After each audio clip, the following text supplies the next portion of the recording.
चुप करके बैठ के सुने जरा। कभी ये स्ट्रेचर पे चीखें मारते हैं, कभी व्हील चेयर पे चीखें मारते हैं। क्या किसी ने राना सनाउल्लाह की चीखें सुनी थी? क्या किसी ने ख्वाजा साद रफीक की चीखें सुनी थी? क्या किसी ने हनीफ अब्बासी की चीखें सुनी थी? क्या किसी ने शहबाज शरीफ या नवाज शरीफ, मरियम नवाज, हमजा शहबाज, शाहिद खाकान मेरी चीखें सुनी थी? हमने अल्हम्दुलिल्लाह बहादुरी के साथ सामना किया है। हम चीखे नहीं थे इसलिए कि हम हक और सच के ऊपर थे। इनकी रोज चीखें निकलती हैं, हाय मेरा वो निकल गया, हवा निकल गई, मेरा वो ऑक्सीजन खत्म हो गई। सुने सुने, सच सुनने की आदत, सच सुनने की हौसला पैदा करें। वो जेल में एक दिन मैं जब पेशी पे आता था तो जैसे ये टाई सूट पहनना आदत है तो रिमांड के लिए लाते थे तो मैं टाई सूट में ही आता था। तो एक दिन मुझे सुपरिटेंडेंट कहने लगा कि सर हम आपका रिमांड लेने के लिए भेज रहे हैं, आप तो ऐसे टिशन बिशन करके जा रहे हैं कि जैसे किसी फंक्शन में जाना है। तो मैं कहा यार हमारे पंजाब में कहते हैं कि शरीकियां दे जाना है ना तो सज वज के जाइदा है, रोईदा नहीं है।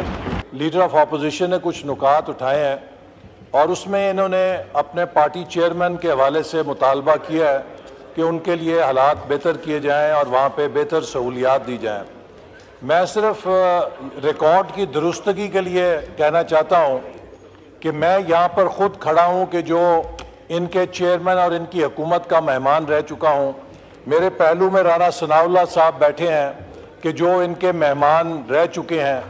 मैं जनाब स्पीकर आपको दावे के साथ कहता हूँ कि जिन हालात में हमें मेहमान रखा गया उसके मुकाबले में इनके बानी चेयरमैन को 5 स्टार होटल की सहूलियात हासिल हैं जेल के अंदर।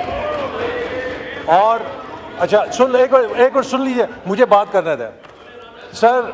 जिस और हमने ख़ास तौर पे जब जब अडियाला जेल में उन्हें रखने का फ़ैसला हुआ तो ये फ़ैसला किया गया कि वो सेल जो, एक मिनट खामोशी से सुने, क्या जनाब स्पीकर जब मैं अडियाला जेल में था मैं मेंबर कौमी असेंबली नहीं था?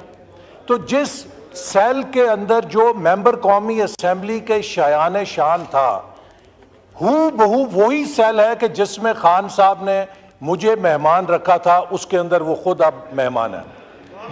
ये अल्लाह ताला की एक निज़ाम है। दूसरी बात सुन लीजिए, आपकी बात सुनिए, सुन लीजिए जरा बात। और जनाब स्पीकर बात यह है कि वहाँ पर उन्हें जो ये कहते हैं मुलाकात नहीं की जाने देती, हमारी फैमिली 5-5 घंटे 6-6 घंटे आके बैठी रहती थी।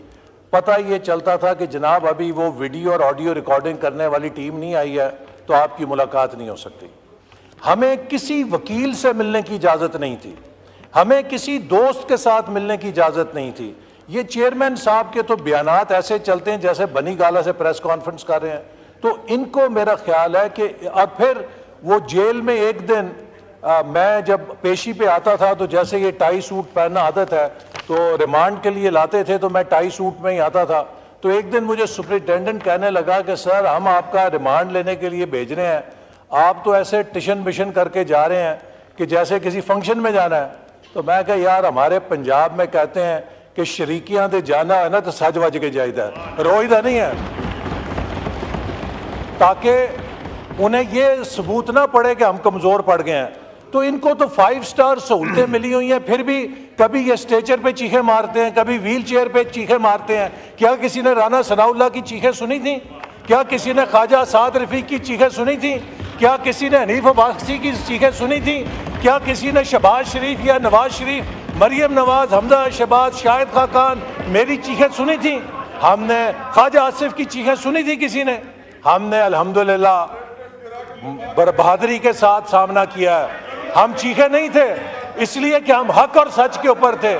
इनकी रोज चीखें निकलती हैं, हाय मेरा वो निकल गया, हवा निकल गई, मेरा वो ऑक्सीजन खत्म हो गई। सुने सुने, सच सुनने की आदत, सच सुनने की हौसला पैदा करें, हौसला पैदा करें, हौसला पैदा करें। फिर जी तशरीफ रखें, सुन ले, हौसला पैदा करें, हौसला। आपकी बात सुनी है ना मैंने, लीडर ऑफ अपोजिशन साहब आपकी बात अमल से सुनी है, अब आप जवाब सुनने का हौसला पैदा करें। हाँ तो फिर चुप करके बैठ के सुने जरा। सो जनाब स्पीकर, आज ये जो कुछ इनके साथ हो रहा है ये किसी का किया हुआ नहीं है। ये जो कब्र इन्होंने खुद खोदी थी दूसरों के लिए, आज उसके अंदर गिरे हुए हैं। इसलिए कहते हैं किसी के साथ बुरा ना करो, एक दिन तुम्हें खुद उसको भुगतना पड़ेगा। तो लिहाजा हमने जाके अमेरिका के कांग्रेस में सेनेटर्स के पांव नहीं दबाए थे, हमने हाउस ऑफ लॉर्ड्स के जाके आगे हाथ नहीं बांधे थे, हमने अपने मुकदमे पाकिस्तान के वानों में लड़े थे, हमने पाकिस्तान के इदारों में अपनी बेगुनाही साबित की थी। तो अगर आप समझते हैं कि ज्यादती हो रही है तो जाइए अदालतों में बेगुनाही साबित करें, बताएं कि वो जो 190 पाउंड का आपने गबन किया है वो पैसा किसके कहने पे गबन किया है, आप अदालत को जाके बताएं। आप बताएं कि जो तोहफे आपने बेचे हैं वो किसके कहने पे बेचे हैं, कि आपके सिक्योरिटी गार्ड को महंगे तोहफे मिले हैं और वजीर आजम को सस्ते तोहफे मिले हैं। मुझे बताएं दुनिया का कौन सा मुल्क है कि जो वजीर आजम के स्टाफ को महंगे तोहफे दे रहा है और वजीर आजम को सस्ते तोहफे दे रहा है।